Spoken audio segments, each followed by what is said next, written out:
Почитувани представници на медиумите, почитувани присутни. Немаме политика на принципи од власта, туку купи ден продај политика.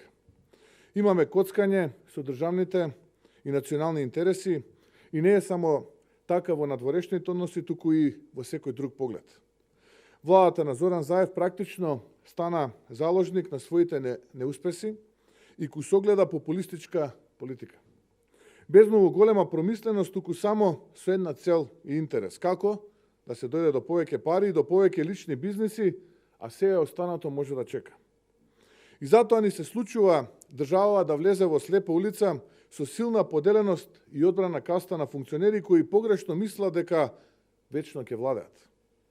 Нивната фасадерска политика на розови очила распукна низ тестот на времето. Зоран Заев за само 10 дена излезе на чистина дека брани и штити амнестија, дека не сака испитување на потекло на имот и дека планира по поразот да се крие позади пратеничкиот имунитет. И ваквата реалност тие сакаат да ја покријат со многу пердови, неосновани напади и секојдневни клеветења кои имаат за цел да ја покријат оваа вистина која ја говорам. Да не се дознае во јавноста дека штитат неправда, носат криминал и корупција. А сите нивни лаги паѓаат на тестот на времето, како оној нивен напад дека ВМРО незаконски должело по изборната кампања.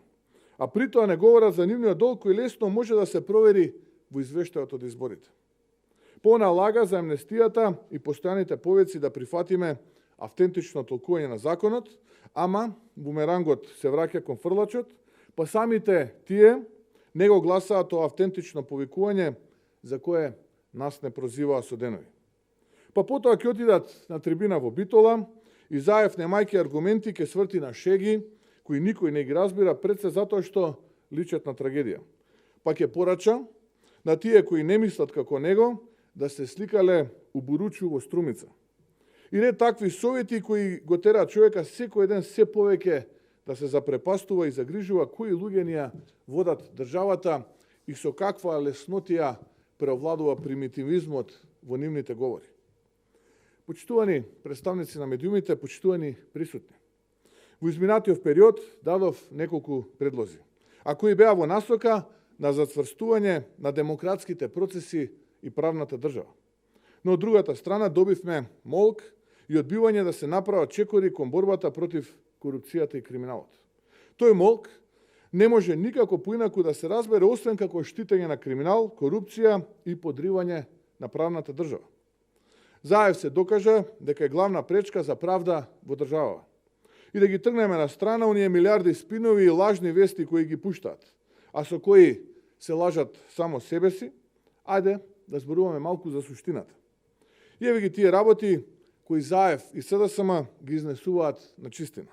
Имено. Прво, го повикав да прифати измени на законот со кои што ќе се забрани секој кој е амнестиран во земјава да се занимава со политика и да биде носител на државна функција. Не добивме одговор, односно добивме одговор дека практично ќе одговарале сите кои што сториле криминал и дека тука немало да има амнестија. Но фактот е еден, дека единствен активен политичар во државата кој што во минатото е амнестиран за сомне за сторен криминал е токму тој, Зоран Заев. Второ, повикав да донесеме измени со кои ќе забраниме во иднина амнестијата да се однесува за политичари и луѓе кои биле носители на државни функции. И ова е заштитен механизам за тоа носителите на државните или јавни функции да ја одбегнуваат правдата поради претходно носење на мерката амнестија. И повторно ќе бидам директен. Молкот во СДСМ кажува дека одговорните за денешниот криминал и корупција се надеваат на некаква идна амнестија. А јас ќе им кажам дека компромиси со правдата сега и за било кога во иднина нема да има. Како што кажа во Битола Зоран Заев, дека сите кои што сториле криминал ќе одговараат. Истото тоа ќе го потврдам. За сите кои што се огрешиле пред законите и пострамотиле пред граѓаните ќе одговараат. И во минатото, ама има да одговараат и тие кои што и денеска прават криминал. Амнестија ќе нема, да не се надеваат. Трето, објавив дека ВМРО ДПМН ќе предложи закон со кој согласно уставот ќе може да се изврши детално испитување на потеклото на имот на политичарите. И ова е со цел да се санкционираат оние кои направија бизнис империи, не затоа што се способни, туку затоа што ја користат политиката за нелегално печалење на грбот на граѓаните. Повторно од Заев и СДСМ има молк, затоа што очигледно има страв. И тоа голем страв во најбогатото политичко семејство на Балканот. Четврто, предложив да се направат измени на изборниот законник, согласно европските искуства, со кој ќе се воведе кандидат, мандатар за новата влада. Со што граѓаните ќе ги знаат пред изборите, а воено тие што ќе загубат, односно нема да добијат доверба од граѓаните, да се заминат од политиката. А со цел да имаме еден демократски циклус на нови ликови и нова енергија. Молкот од страна на власта кажува две работи. Прво, Зоран Заев знае дека ќе ги загуби изборите, и второ, тој планира да се крие позади имунитетот како пратеник. Пета работа, која сега прв пат ќе ја споменам, а се однесува на законот за употреба на јазиците. Постојано укажував на тоа дека секој закон е исклучително важно да биде во согласност со уставот и да е во функција на владење со правото. Наспроти тоа, добивме закон кој е правна дивоградба. И тој е таков како што е пред се, затоа што Зоран Заев манипулираше со чувствата на граѓаните и сакаше гласови со измама, и тоа од албанците. Значи, тој беше спремен на компромис со правдата и правото само за да добие глас повеќе. Ова е тема со која Заев сакаше да ги прелаже албанците во негов стил, за да добие нивни гласови. Иако ние укажувавме дека законот, освен тоа што е противуставен, е и несправедлив и не помага никому. Само не внеси и не заплетка повторно во нова дебата на стара тема во која има многу емоции и национални чувства, а особено, имајќи го предвид со кого имаме работа, за очекување тие да бидат злоупотребени во текот на изборите. И никако во ова не помагаат изјавите кои се контрадикторни и политикански, почнувајќи од онаа на премиерот, па потоа целосно спротивните на вице-премиерката, со кои се демантираше Заев, додавајќи дека ќе постигнале коалицијски став, а особено што таков став не ни треба, кога се знае дека нема компромиси со правото и со уставот, и дека единствениот став мора да биде дека сето ова треба да е правно издржано и применливо. Затоа ВМРО ДПМН ќе поднесе амандмани на законот за употреба на јазиците, кои пред се ќе ги содржат забелешките од Венецијанската комисија и ќе бидат во согласност со Уставот на Македонија. Еден неуставен закон да го направиме уставен, во духот на европските практики содржани во забелешките на Венецијанската комисија. Никој во оваа држава да не се чувствува оштетена страна. И затоа овие амандмани треба да бидат поддржани од власта, од Заев и од коалицијата која ја предводи, со што ќе се демонстрира зрелост, но и само така да се покаже дека нема да има компромиси со правото.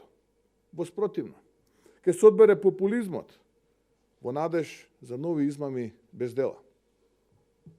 Почитувани присутни, почитувани представници на медиумите. Иако Заев и Шекеринска се политичари уште од времето на транзицијата, треба да знаат дека доаѓа ново време, а промените се на прагот и дека доаѓа нова надеж за нашата држава. Затоа што уште еднаш Зоран Заев го повикува, доколку верува во правната држава, доколку е за борба против криминалот и корупцијата и доколку сака државата доди напред, без двоумење, да прифати измени на законот, со кој ќе забраниме амнестија на политичарите. А сите оние кои ќе бидат амнестирани да не смеат да се занимаваат со политика. Да донесеме закон за испитување на потекло на имот на политичарите и нивните семејства. И сите оние кои се збогатиле неосновано на грбот на народот да бидат санкционирани.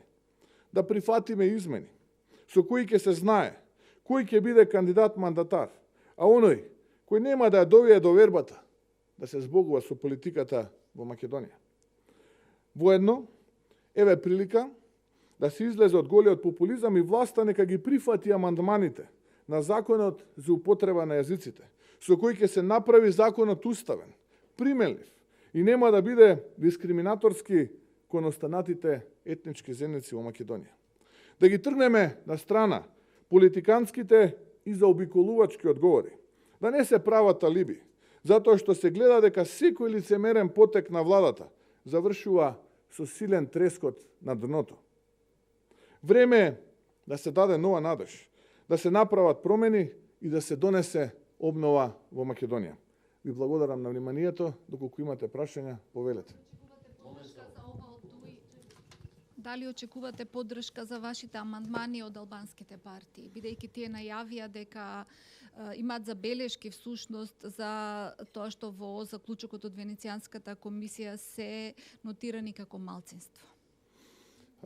Видете, за забелешките на албанските партии ќе ги прашате албанските партии. Јас можам да зборувам од името на ВМРО ДПМН. И мојот одговор би бил следен. Доколку навистина сакаме владење со правото и владење на правдата, доколку сакаме во државата да имаме правна држава, а не да правиме компромиси со законите и суставот на сметка на политиканството и останатите политики кои што гледаме со тек на време како ни се трескаат од земја и се на штета на сите граѓани, тогаш сите политички партии во државата е потребно да ги поддржат амандманите кои што ќе ги поднесе ВМРО ДПМН. Сите сме декларативно за Европската Унија и сите сме декларативно Македонија да видиме во Европската Унија. Ако е тоа така, еве имаме сега одлична можност. Зошто ова го говорам?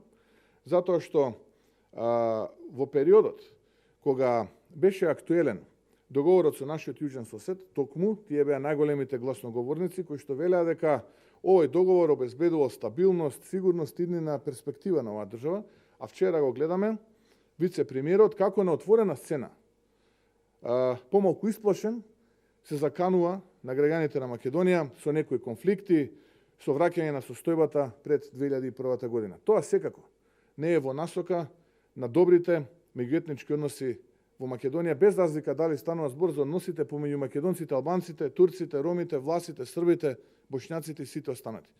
Македонија е држава каде што луѓето си се почитуваат без разлика на погрешните политики на оваа влада. И како второ, доколку ние сакаме навистина да видиме Македонија во Европската Унија, тогаш треба да ги прифатиме препораките на Венецијанската комисија, да го направиме законот уставен, затоа што ако го анализирате нон-пейперот кој што беше презентиран и доставен до владата на Македонија, а е дел од политиките на претседателот Макрон и на владата на Франција, во вториот дел многу јасно стои дека напредокот на државите ќе се мониторира преку определени индикатори, меѓу другото и почитување на одлуките на меѓународни институции како што се Венецијанската комисија, Греко и останатите. Така што не можеме да бидеме со двојни стандарди пред граѓаните. Некогаш ќе добиваме, некогаш ќе губиме како политичари и како луѓе. Денеска треба сите да се бориме да добие Македонија и да победат граѓаните во Македонија без разлика, ќе повторам, на етничкиот состав. Дали се македонци, албанци, турци, власи, срби, роми, бошњаци, египќани и останатите, нека ми простат што не ги споменав. Ајде да направиме заеднички, да седнеме, да ги поддржиме овие амандмани, да го направиме овој закон согласно препораките на Венецијанската комисија и согласно уставот на нашата држава. Само така можеме вистински да го потврдиме сето она кое што сите ние заеднички го повторивме на последниот состанок кај господинот Пендаровски. И благодарам. Господине Мицкоски, ќе може ли содржински да ни откриете отприлика што точно би имало во законот за јазици и особено во контекст на двојазичните пари униформи кои што се услов практично на ДУИ? Тоа е едното прашање и второто прашање е како ја коментирате анкетата од вчера каде што имате предност пред СДСМ, имајќи предвид дека СДСМ ја отврли како нерелевантна?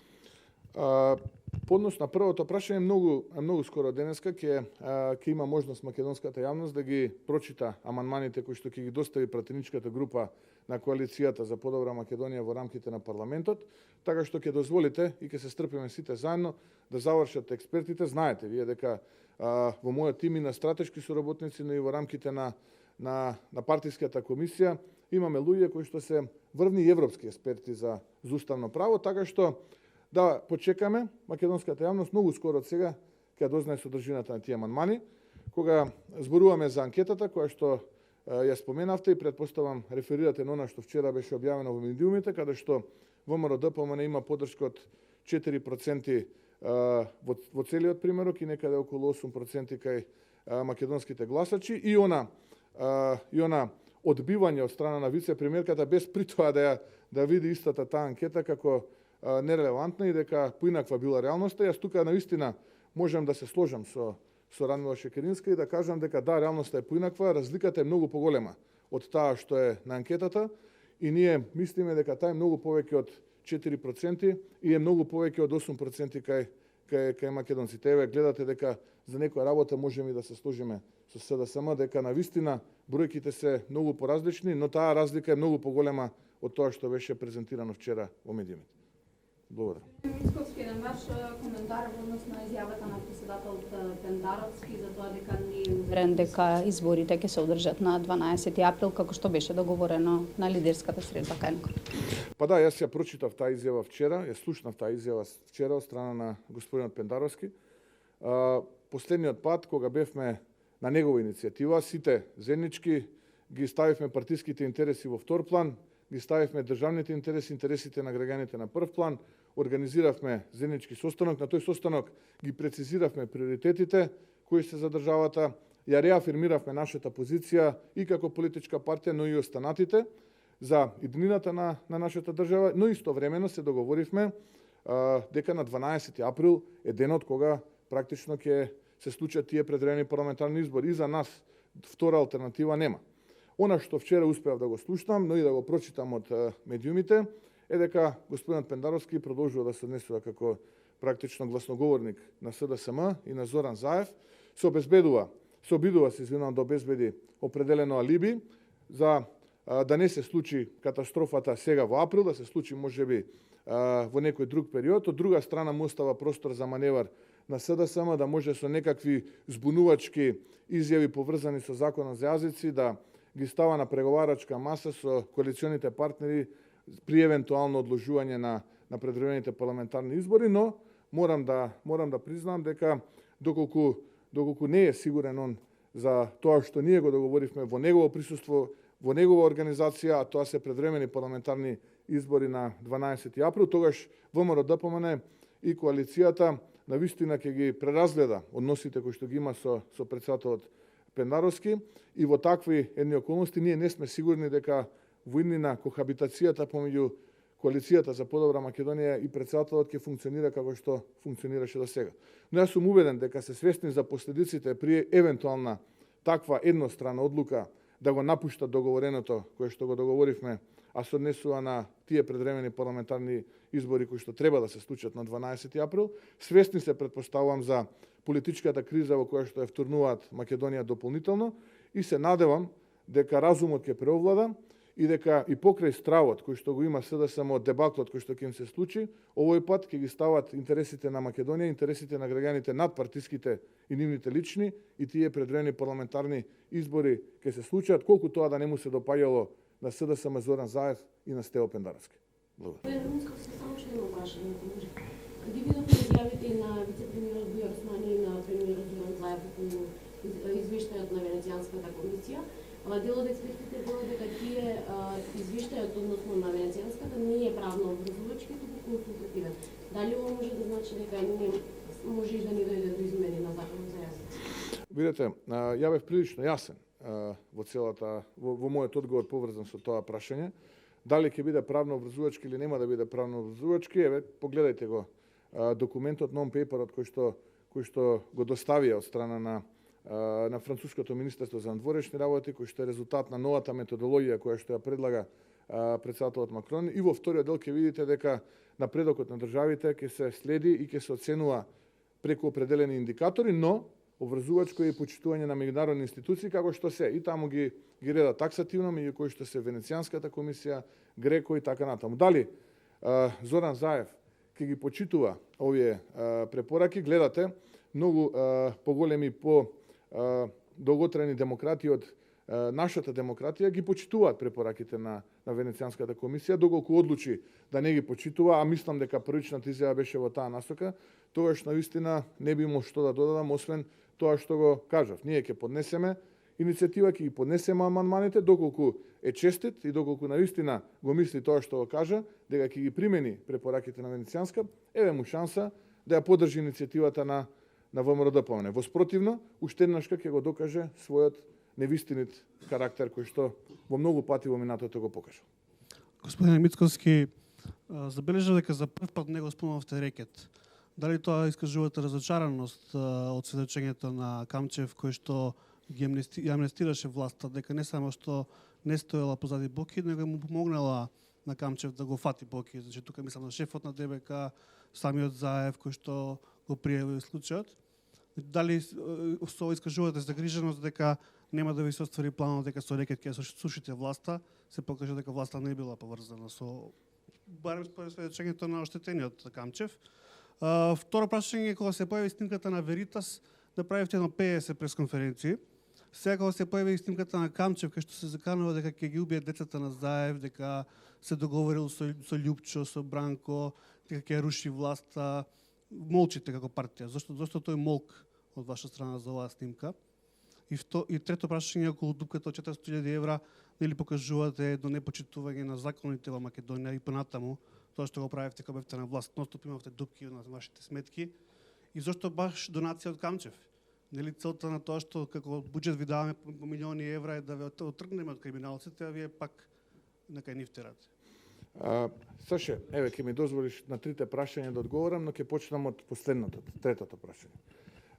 Ние немаме дупка од, како што велите вие, 400.000 евра во финансискиот извештај, туку имаме облигација со правно лице за кое што испорачало услуга за ВМРО-ДПМН по определени услови во кои што ВМРО-ДПМН треба да ја сервисира таа услуга. И воопшто ние не излегуваме надвор од таа облигација која што партијата ја има подпишано со тоа правно лице, но тоа правно лице не е донација од господинот Јордан Камчев, како што вие алудирате, туку е правно лице кое што со таа дејност се занимава со години наназад и дало можеби во тој момент најесплатлива економска понуда и ние сме ја подпишале таа облигација и верувате дека како што е таа облигација подпишана, така и ќе бидат сервисирани од страна на ВМРО-ДПМН обврските кон тоа правно лице. Но ќе ја потсетам, членот 71 и членот 85 од изборниот законник велат. Во членот 71, став 1, став 10 и став 11 јасно е дефинирано што значи изборна сметка, како се собираат средства на таа изборна сметка и за што служат собраните средства на таа изборна сметка. Никаде, ама буквално никаде не стои дали тие средства, доколку не се доволни да се сервисираат облигациите, тоа подразбира дека имаме било каква поинаква одговорност. Членот 11 ставот 11 од членот 71 е исто така многу прецизен, кој што вели дека 3 месеца по завршување на изборниот циклус, во случајов председателски избори, политичката партија или коалицијата е обврзана согласно овој законник да ја затвори таа сметка. Така што понатаму врските се превземаат од страна на правното лице во случајот политичката партија, бидејќи таква е облигацијата, а тоа е ВМРО-ДПМН. Понатаму, да одиме понатаму. Членот 85 што вели? Членот пак 85 вели дека во рок од 30 дена од затварањето на сметката се поднесува финансиски извештај до 3 институции. Првата е Државната изборна комисија, втората е Државната комисија за спречување корупција и третата е Државниот завод за ревизија. Во рок од 60 дена од доставениот финансиски извештај кој што овие институции го објавуваат транспарентно на нивната веб страна, Државниот завод за ревизија врши ревизија и доколку констатира прекршување на овој законник, тогаш поведува прекршочна постапка и истото го пријавува во Државното јавно обвинителство. Во моментот ние имаме представници на Државниот завод за ревизија во рамките на политичката партија, ги проверува сметките и од изборите и од редовното финансирање. Еве, јас ги повикувам што е можно побрзо тоа да го завршат и јавноста уште една ваква лажна вест на СДСМ да ја демантираме преку институциите. Тие очигледно дека немаат што друго да измислуваат, па сега единствената нивна политичка пропаганда е со вакви лажни вести. Ева, се надам дека бев јасен и прецизен. Но, ќе ве подсетам. Еве, бидејќи вие реферирате на ВМРО ДПМН во минатото. Јас ќе ве вратам во 2016 година. Таму негативно салдо на изборната сметка за време на предвремените парламентарни избори има Демократската унија за интеграција некаде околу 2.200.000-300.000 денари. На истите тие избори, коалицијата ВМРО за Македонија, помеѓу Стојанче Ангелов, Љубе Бошковски и Љупчо Георгиевски, исто така има негативно салдо на сметката, односно има повеќе од 3.300.000 денари, значи некаде околу 55.000 евра. И ќе ве подсетам на сегашните претседателски избори, каде што и сметката на господинот Стево Пендаровски е исто така во негатива, односно во минус. Така што јас ги разбирам. Немојте да мислите дека не ги разбирам. Не знаат што, како да измислат, што да направат и ќе се обидуваат преку едни вакви лажни вести да монтираат и да се обидат да ја манипулираат македонската јавност. Докажавме тоа во минатото, ќе го докажеме тоа и сега. Еве ги повикувам Државниот завод за ревизија, што поскоро да ја заврши нивната ревизија и нека излезе во јавноста со став дали има кривично дело, нема кривично дело, требало, не требало тоа да се случи и така натаму. Морате да ме разберете правилно, не погрешно, дека дојде времето на политичари без концесија. Политичари кои што нема да бидат аболирани. Политичари кои што кога ви се обраќаат ја зборуваат вистината, а не ве гледаат во очи и ја говорат на вистината. Гледате еден таков човек и секогаш ќе ми биде задоволство кога и да имате дилема, ви стојам на располагање да ви одговорам. Поврзано со второто прашање, а тоа беше прашањето околу рекет. Зошто не го коментирам? Снимката, да бидам искрен, не успеав да ги слушам, единствено ги читав транскриптите по некои медиуми. Немам што да додадам, ниту пак што да одземам. Тоа што е кажано во рамките на тие транскрипти е од извор кој што треба Министерството за внатрешни работи веднаш да го провери, како е настанато тоа снимање, што се последиците од тие телефонски разговори и веднаш да се преземат соодветни мерки од страна на органите за прогон, да се достави тоа до обвинителството. Гледам таква е позицијата на владата, таква е позицијата на обвинителството, дека доправа ќе биде тоа разгледувано и ја ги охрабрувам веднаш да ги истражат секое она кривично дело, сето она кое што е резултат и последица од тој разговор да биде истражено до детали и тој кој што го сторил тоа да понесе одговорност. Поврзано со рекет, ние многу зборувавме за рекет и понатаму ќе зборуваме, но сега како сериозна политичка партија, како политичари, даваме шанса на процесот. Тука не станува збор за нити разочарани, ниту пак луѓе кои што се среќни. Напротив, ние сме тажни што денеска се случува ова што се случува, а тоа е еден судски процес во кој што имаме рекетирање на бизнисмени, класична спрега помеѓу власт, органи на прогон, правосудство, односно обвинителство и судство. И тоа е трагично. Не треба тука никој да биде ниту среќен, ниту да биде несреќен. Ја лично сум многу разочаран и не би сакал да не ме прашавте, немаше ни сега да го коментирам.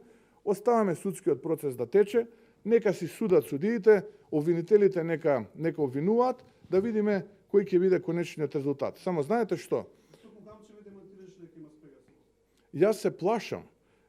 Во ред дека тече судскиот процес, па ќе видиме. Како велите, Камчев ме демантирал дека имало спрега со судска власт. Јас го слушам она, ама јас го слушам она кое што беше кажано за време на судското рочиште. Тука имаше многу работи кои што се вака индикативни, видете. Таму имаше случај каде што, да речеме, министерот за здравство разговарал со еден од обвинетите за изградба на болници во неговиот дом. Јас би го разбрал кога, да речеме, би отишол некој да разговара кај врвен спортиста за изградба на спортски сали или финансирање на спортот. Би разбрал кога би отишле кај културен работник да зборуваме за културата. Да отидеме кај медицинско лице па да зборуваме за медицината или универзитетски професор за образованието. Ја навистина не знам како може да биде заедничка тема на разговор во домот на човекот кој што се бави во шоу бизнисот и собственик на медиум и министерот за здравство изградба на приватни болници. Навистина се чудам и вака кога не би било трагично, би било смешно. Но еве, да не ги разочаруваме граѓаните, да не се фокусираме на на собствените глупости кои што овие луѓе ги кажуваат, затоа што тоа за граѓаните навистина е трагично, болно, тешко, мачно да се слуша, бидејќи се изневерени нивните очекувања, излажани се граѓаните, да оставиме процесот да си оди до својот крај, да видиме какви ќе бидат пресудите, видиме кои све имиња уште тука ќе се именуваат. Еден од обвинетите рече: донесете ги снимките од мојата камера да видите кој све мене ме посетуваше и што све се изнесуваше од мојот дом. Се надевам дека истрагата, односно обвинителството, ќе ги донесе тие снимки од камерите, ќе можеме сите да бидеме сведоци, нели? Во еден видеоматеријал премиерот Зоран Заев самиот повикуваше на транспарентност и отчетност. Еве шанса да докажеме, да видиме кој го посетувал еден од обвинетите во неговиот дом, што имаат тие снимки забележано, што се изнесувало од тој дом. Допрва таму почнува, мислам, да станува се полошо и полошо за македонската јавност. Но се надевам и убеден сум дека на крај сите оние кои што сториле кривично дело дека ќе одговараат и дека ќе понесат одговорност. Така што доволно ние зборувавме, сега оставаме шанса органите на прогонот, обвинителството и судството да се завршат својата работа. Ние сме убедени дека тука има многу докази да се изведат пред лицето на правдата и да се дојде до едно вистинско обвинение сите учесници во овој процес. Господин Мицкоски, не бевте до крај јасен само дали сте сигурни дека ќе има избори на 12 април, бидејќи не само председателот, тој и премиерот го имаше кажано како теза дека можно одложување. Тоа е едно, и второ, како ќе коментирате повторно на анкетата, ќе се вратам. СДСМ има споредбено согласно анкетата на ИПИС слободен пат на рейтингот од јуни, септември и сега од декември, но ВМРО ДПМН стагнира, значи 21.4, 21.5, 27.7. Мислите дека се работи за апатија кај граѓаните кон политиката или за некаков страф, можеби да се изјаснат слободно на такви истражувања на едно мислење? Најпрво ќе ви одговорам на првото ваше прашање. Јас сум сериозен, возрастен човек и кога ќе се договорам, го почитувам договорот. Договорот е направен. 12 април е денот кога треба да имаме предвремени парламентарни избори. 3 јануари е денот кога Зоран Заев заминува, доаѓа нов технички премиер, техничка влада, така што не би сакал, со други зборови да се изразам, не би сакал да верувам дека може да дојде до промена, затоа што свесно тогаш некој ја втурнува нашата држава во политичка криза. Што се однесува до второто ваше прашање, дали ВМРО ДПМН е задоволна од предноста? Да, не е задоволна, како што кажав. Предноста е многу поголема од тоа што е на таа анкета и тоа е очигледно во јавноста и во ние директни средби кои што ги имавме за време на теренската активност обнова на Македонија, но би сакал да потенцирам две работи. Првата работа тоа што СДСМ е во слободен пат нас не радува многу, затоа што тоа е очекувано и тоа ќе продолжи понатаму и ќе доживеат отприлика за година-две од сега судбината на некои нивни системски партии во некои соседни држави. Тоа не е нашиот надпревар, јас тоа сум го кажувал и на моите говори. Ние не треба да сме подобри од СДСМ, ние треба да сме најдобри во историска смисла на зборот од независноста до денеска, затоа што ова што ќе го наследиме навистина ќе треба вончовечки напори и сериозност и проекти за да се реализира, но имаме план, имаме стратегија, имаме визија, спремни сме, мотивирани сме тоа да го направиме после 12 април 2020. Втората работа е показател дека сите оние шпекулации за наводни внатре во рамките на телото гласачко на ВМРО ДПМН нестабилности, односно пореметувања се уште една лажна вест од немоќната кујна на Илинденска број 2 и на СДСМ, станува збор за цврста, солидна структура гласачка, која што во периодот што следува откако ВМРО ДПМН ќе ја презентира понудата, се повеќе ќе се зголемува, но немојте и да ги подцените оние кои што се изјаснуваат со не знам или не кажувам и така натаму, бидејќи стравот е огромен поради целокупната она реална слика која што владее во Македонија во овој момент, а тука се нели пред се мислам на притисоците, уцените, заканите и така натаму, кои што на дневна основа, верувате, стигаат до мене и сега секој некој што сум го повикал излези јавно, кажи го што мене ми го пишуваш или ми го кажуваш, одговорот е ќе ми избркаат од работа, ќе ме нападнат. Ете тоа е во моментот зошто голем дел од населението вели не знам или не сакам да кажам, но доколку ги анализираме нашите интерни партиски анкети кои што ги правиме, оние граѓани со наши сограѓани кои што се изјаснуваат со не знам, не сакам да кажам и слично. И во кроз табулациите ќе видите дека поддршката за опозицијата е во сооднос од 3:1. Од тука сум убеден дека не само 100.000, него таа поддршка расте и уште еднашка ги повикувам и владата и претседателот, ги разбирам, знам дека се свесни, уплашени се дека поразот ќе биде голем и катаклизмичен за нив, но нека се охрабрат и нека ги стават во втор план нивните лични и партиски интереси, овој пат нека ги стават во прв план интересите на граѓаните. Ви благодарам.